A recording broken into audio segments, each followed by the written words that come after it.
Good morning, Bucknutters. Welcome to the Bucknuts Morning 5 here on Wednesday, August 16th, 2023. I am Dave Biddle. I'll be joined by Matt Baxendell in just a moment. We're going to talk all about the Ohio State offensive line today. We've been talking about these guys all offseason. We finally got a chance to interview them yesterday after practice. Interviewed several of the offensive linemen, all 5 projected starters, a couple of the backups, projected backups, and as well as offensive line coach Justin Frye. We have coverage on the site, so make sure you check all of that out. Bax and I are going to get into that. Before I do, I want to let you know about our sponsor. We are thrilled to be partners with them, manscaped.com. There's a reason this is one of the most popular companies in our country right now. Manscaped.com. You can go there, and because of the Bucknuts Morning 5, get 20% off. Use the code Bucknuts and get free shipping. 20% off and free shipping. So go to manscaped.com. Use the code Bucknuts. Get 20% off and free shipping. All kinds of shaving supplies, shaving products, creams, oils to help with all that. So go to manscaped.com, code Bucknuts, 20% off, free shipping. Unlock your confidence and always use the right tools for the job with Manscaped. All right, let's bring in the people's champ, Matt Baxendell. Offensive line. It feels like the pieces have come together. We'll see how the pieces fit and how they perform, but it does seem like from left to right, we're going to go with Josh, Jimmy Simmons, left tackle, Donovan Jackson, of course, at left guard backs. I think Carson Hinsman at center, and he was impressive yesterday talking to the media. We'll get to that later. Right guard, of course, Matthew Jones. And then right tackle, it looks like Josh Frye, another guy that just he's not just 6'6" and big. He's got like long arms as well. Get into your thoughts overall about this offensive line. Do you like that starting 5? And just what are your overall thoughts about this group? Well, whenever we sat down right after spring football and then found out about Simmons' transfer, I think this is pretty close. It's probably the 5 guys, at least, that we would have thought were going to be the starters. I don't think we had brought Simmons in to sit, albeit, I think the coaches were hoping for a little bit more from Zen Mikulski and from Tegra Shabola this year. At the end of the day, I think the only real surprise is that Fryer and Simmons switched spots at tackle. I think a lot of us thought Simmons might be the right tackle and Fryer would be the left tackle, but it switched up here for the spring. And, maybe that's because they feel more confident in Simmons in pass protection. At the end of the day, this isn't a shock where we're at really here. I'm interested to see how Simmons adjusts to playing big-time football. This isn't San Diego State anymore, but he's certainly one of the most experienced linemen in the program based on that experience he had prior to coming to Ohio State. So, I'm not that surprised that this is where we got to, Dave. I think that really this is the betting favorite in terms of the 5 on the field. The only real surprise is who's at which tackle. And, if they're holding their own against what is a very good group of defensive ends for Ohio State and what should be a pretty strong group of D tackles, then you have to be confident, and we'll go from there. I think O-line's certainly going to have some question marks to ask or to answer once the year gets going, just because of all the new starters. But this is sort of where we thought we would end up when we found out Simmons was transferring. Again, we'll get to Hinsman in a moment. I recognize the fact that having a redshirt freshman as the starting center, that can be tricky. But I believe in him. Now, Vic Cutler is having a good camp as well. They like Vic Cutler, and he's pushing him for the job. But I think it'll be Hinsman. But I will say this. I feel like I'm getting the feeling like if Jimmy Simmons, if he can lock down that left tackle spot, not just be the starter, but play well, it doesn't have to be elite. If he can be a good starting left tackle, maybe I'm overstating. I just feel like everything else is going to fall into place. I feel both guards are ready. I feel like Hinsman's going to get the job done. I believe in Fryer at right tackle. I feel like if Simmons can be a good left tackle, this could be a good offensive line. Yeah, I agree with that. And I think if you look at it too, Simmons doesn't have like the prototype frame, right? He's a little smaller than some of the other guys at tackle, but he's still a big guy. It's not like he's 5'11" or something crazy here, right? We talk about size difference. There's a little bit of a qualifier you have to put on it, but he's the question mark, right? And that question is, how does he adjust to big time college football, right? And now there's a lot of talk about Simmons' performance whenever he was at SDSU. How did he grade out? How many penalties he took? At the end of the day, he's here to Ohio State now, and he's clearly done enough that these coaches feel more comfortable putting him on the field than they do, Mikulski, Shabola, Montgomery, right? These are the other guys that have been pushing for spots to start. So I agree with you. I think if he can come together and he can be a functional, solid left tackle for them, then the line's going to be all right. I think another discussion point too is that I almost wonder if they felt like because he's better in pass protection than in the running game, that it was made more sense to swap him. And then you're going to see a lot more of the power run to the right side where you have Fryer, you have Jones, you can have Jackson pull in that direction.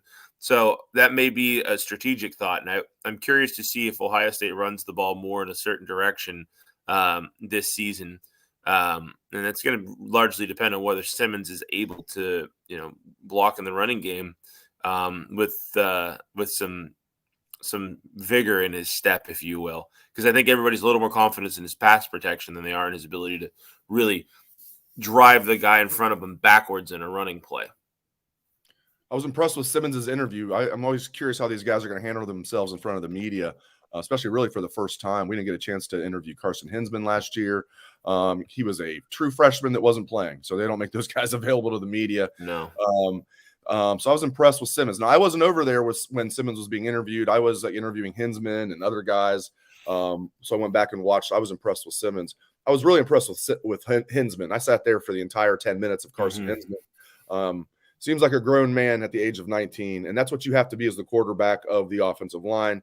I already believed in him. Now I think we forget Bax. He came in, he said about 273 pounds last year. He's up to 298. This man's put on 25 pounds. He looks good. He's 6'4", 298. Still wants to get stronger and bigger, of course. Whippler was able to do it 2 years ago as a redshirt freshman. I think it'd be different if he was a true freshman. I think being, his second year, I think Hinsman's going to have a solid year. And I think, it is nice that he's got Cutler at least there to push him and be ready if something happens to Hinsman. Cutler's insurance. That's what he was from the start. The reality is, and we've talked about this before, Ohio State beat out Wisconsin for the top offensive lineman in the state of Wisconsin. So that kid immediately has a little bit of a watch that kid written all over him, because Wisconsin has been one of the best offensive line producers in terms of pipeline to the NFL for the last 20 years. So, when you look at this and you see that kid come to Ohio State, the expectations are going to be high. And, the reality is at the end of the day, we've seen a lot of young centers in the history of Ohio State. Remember Nick Mangold as a freshman, right? Remember Mike Brewster?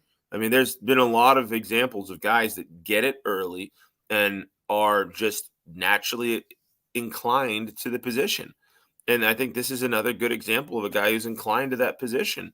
And I guess this may sound crazy, but I have more faith in Hinsman than I do either of the tackles right now. I just assume Hinsman's going to be really, really good this year, because everything we've seen from him is solid. Everything you hear about the kid is solid. All the, theoretical building blocks of what you think a good young center is going to be is him. And I don't really have a lot of concerns about Hinsman. Like you said, I think he's just going to be really solid, and he's only going to get better as he gets a little bit bigger. And Fryer, man, I mean, like I said, he's listed at 6'6", 313. He's actually dropped some weight. And what I love too is he's got super long arms. I mean, you can be 6'6" and have, relatively short arms for a 6'6" guy. I mean, he's got like they were saying he's got like the arms of the typical like 6'9" guy. I love that. Yeah. Fryer's got that road grader in him. It does make a lot of sense, even though Fryer did rep at left tackle. And I believe Simmons played.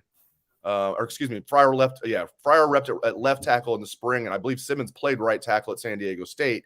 But like looking at their body types, it does make sense. I'm pretty bullish about Fryer at right tackle this year. And he is a first-year starter, but he has a start under his belt against Indiana last year. Really played the majority of the Michigan game, was the extra lineman in jumbo set. So he's got some decent experience under his belt for a first-year starter. Yeah, and he's a monster. There's no question about it. You talk about that with tackles all the time, that wingspan, right? And that's one of the what they talk about. DeJuan Jones, he was 6'9", but his wingspan was like 7'2" or something crazy like that. And for people who aren't aware, your wingspan is essentially supposed to be fingertip to fingertip the same as your height. That's the average human, right? Like I am 6 foot tall almost exactly, and my wingspan is almost exactly 6 foot, right? So some of these guys who have those longer reach arms, like I remember Greg Oden had like a 7'7" wingspan or something crazy when he was here, even though he's only 7 foot. That's a big advantage when you come to playing sports. And for offensive tackle, that's a huge advantage because if you're pass protecting, it allows you to get your hands out quicker, allows you to engage sooner before the guy you're blocking can engage on you physically. So that gives you more space to keep them out and away from you and direct them. It's a huge, huge thing. So I think that Fryer is a guy that, we saw him start last year. He looked really good. That's a good indicator. He was always the first guy that they were, talking about as the guy that they were going to bring out.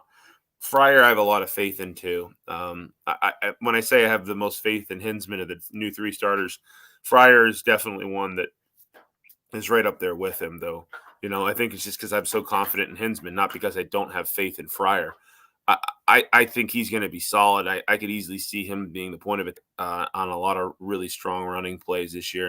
A lot of your power runs. He's going to be that big 6'6" physical guy. He's bigger physically than Simmons. So, when we talk about this, that's at least what went to my mind. A lot of people are like, oh my God, we put Simmons at left tackle. What happened to Fryer? And I'm like, I could see this being a strategic thing. I think they think they're more confident that they can get a power run game with the pulling left guard and Jackson behind the bigger tackle to the right. So who knows? But that's just my initial thought process on it. I also found it interesting, bouncing back to Simmons, I found it interesting that he was talking about how having Donovan Jackson next to him is huge.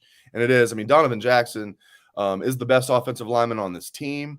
He's even getting, like mentioned, he could be a first-round pick, leave early. I mean, not a lot of guards leave early. Now things are changing, but guards are getting paid more now in the NFL. Not a lot of guards are first-round picks either, Dave. That's true. I mean, centers and tackles. Maybe if he was going to be a second-rounder, he would leave. But let's forget about that. Let's forget about NFL. He'll play in the NFL, but we'll see when and where he's drafted later. But I mean, this guy could be, and I think he needs to be. I think he needs to be maybe not a first-team All-American, though that'd be great. He needs to be at least like a All-American candidate type guy. First-team All-Big Ten, All-American candidate type guy. He needs to be the linchpin of this offensive line. Yeah, he has to be the dog. That's simple. He has to be the number one guy. He has to be the alpha. He's your guy. You got a guy in Matt Jones at the other guard position who's a good veteran player, and I've always liked a lot. Remember 2 years ago, I was the one who was screaming to high heaven to get Jones on the field because we didn't need to be playing 4 frickin' tackles.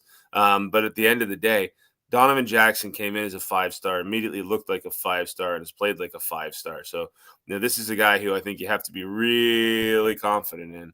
The guards for Ohio State, I think, are going to be very strong this year. And like you said, Jackson, he's got to be he's certainly one of the top 2 guards in the Big Ten. I mean, this is a first-team Big Ten level guy. This is a guy who's going to be competing for national recognition at the guard position. So that's another good thing is to have Simmons next to him. That's going to allow Jackson to maybe mentor him a little bit, keep him, gelling together well. And that's part of an offensive line too, is who gels what. I mean, let's face it, it's a 5-man unit, and sometimes it's hard to get them all on the same page. So, I think it's good that they've settled this early on who the 5 appear to be. It gets them a couple more weeks of reps together in camp, and then you get into the season. You got 3 games before Notre Dame that we should all be pretty confident in. So this is a good gradual curve for this offensive line to hopefully be one of the better lines in the Big Ten and in the country. Hopefully. I said we were going to talk mostly about the offensive line. We throw some other topics in there. Rick on Facebook wants to know, who is QB1 in your opinion? You go first, Bax. What do you got? I think that if you had told me in April that we knew the starting offensive line before we knew the starting quarterback, I'd have laughed. We certainly got ourselves a battle right here, Dave. Like this isn't like when you see Ryan Day kind of pulling it out to make sure nobody transfers. From what the openness we've had this year at camp, right? And I think the ability to see as much as everybody has seen has a major impact on the way we're talking about this. Because in the past, Ryan Day has been like, well, we're still working on the side and blah, blah, blah, blah, blah. Sure, Justin Fields is the starter over Gunnar Hope. Come on, let's be real here. Right? Like he plays it out sometimes a little bit for posterity's sake. He's not in this one. At least from what everybody can see, it seems like there's really not a lot of difference. You would have hoped maybe with an extra year in the program, McCord would have taken another step by now. But it seems like he and Devin Brown are pretty darn tight right now. And Brown's a little more mobile. You have to wonder if the staff's confidence in the O-line is going to be, impacting that quarterback position decision about maybe somebody with some wheels isn't a bad thing to have. I think that the biggest surprise right now to me is that we haven't seen that QB spot kind of grabbed, and we do know who the offensive line is. So if I have to pick a QB1 right now, I don't know, but I do know this.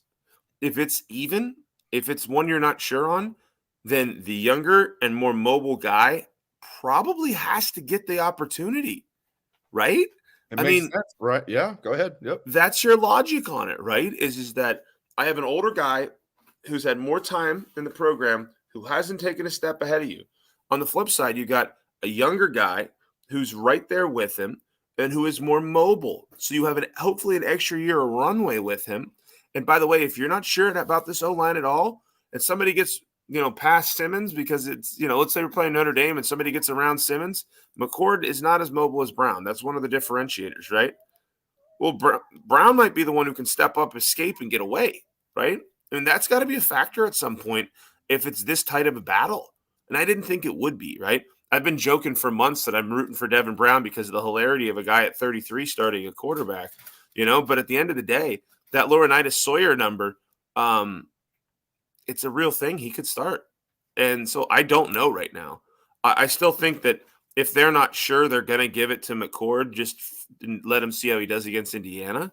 But I'm telling you, if it's tight and nobody's grabbing it, they're probably both going to play these first couple games a lot. And I wouldn't be surprised if that sort of evolved into more for Brown as it went on. And like I said, I think we all expected McCord to sort of grab this by the horns in April, and I don't think he's done that. So that's already sort of a demerit for him, if you will, compared to Brown, who missed the last 2 week of spring with an injury, right? It's good for what we do. It adds drama, it adds excitement. We have a legit quarterback battle because you mentioned, even though Ryan Day he's kind of come clean a couple times and admitted this is completely different than the charade that Justin Fields was in a quarterback battle, as you mentioned earlier, with Gunnar Hoke and Chugs. And even he said he kind of let the cat out of the bag, even with CJ a couple years ago. He knew CJ. He really doesn't know. I get the same feeling. I remember looking at Urban in the spring of 2018, and people were probably like, oh, he knew who his quarterback was. It's like, no, you can see the pain on his face when he's talking about Dwayne versus Joe Burrow. It was like he really didn't know.